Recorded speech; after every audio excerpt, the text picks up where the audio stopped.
Akwụkwọ Ọpụpụ isi nke 17.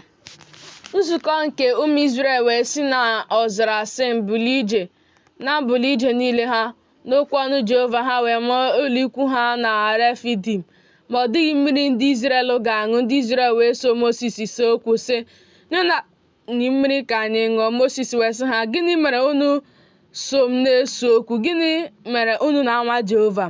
Akpịrị mmiri wee kpọọ ndị Izrel nkụ n'ebe ahụ. Ndị ahụ wee tamuo ntamu megide Moses sị, ọ bụkwa n'ihi gịnị ka i meworo ka anyị si n'Ijipt rigota? I were akpịrị ịkpọ nkụ mee ka anyị na ụmụ anyị na anụ ụlọ anyị nwụọ. Moses wee tikuo Jehova sị, gịnị ka m ga-eme ndị nke a? Ọ fọdụrụ ihe nta ka ha tigbuo m na nkume.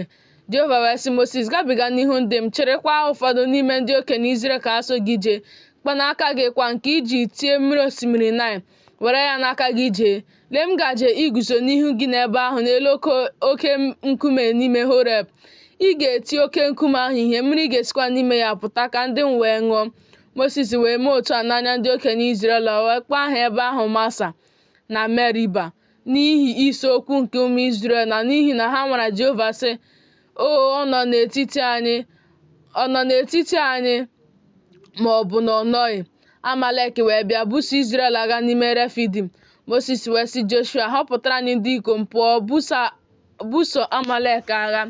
Echi mụ onwe m ga na-eguzo onwe m n'elu ugwu nta nke a, na-ejide mkpanaka na Chineke n'aka m. Joshua wee mee dịka Moses sịrị ya ibuso Amalek agha. Ma Moses na Aaron na Hua rigoro n'elu ugwu nta ahụ. O ruo mgbe Moses weliri aka ya elu na Izrel karịrị ike, na mgbe o mere ka aka ya zuru ike, Amalek karịrị ike. Ma aka Moses abụọ dị arọ. Ha wee were nkume tinye ya n'okpuru ya, ọ nọkwasị ya. Moses na Aaron na Hua wee jide aka ya abụọ elu, otu onye n'otu akụkụ, ibe ya n'akụkụ ọzọ. Aka ya abụọ wee na-eguzosi ike ruo ọdịda anyanwụ. Joshua wee mee ka ike gwụ Amalek n'ọnụ mma agha. Jehova wee sị Moses, dee nke a n'akwụkwọ ka ọ bụrụ ihe ncheta, meekwa ka ọ baa na ntị Joshua, n'ihi na m ga-ehichapụsị ncheta Amalek n'okpuru eluigwe. Moses wee wuo ebe ịchụ aja, kpọọ aha ya Jehova Nisi. Ọ sị, aka dịkwasị oche eze Jah. Agha ka Jehova ga-ebuso Amalek site n'ọgbọ ruo ọgbọ.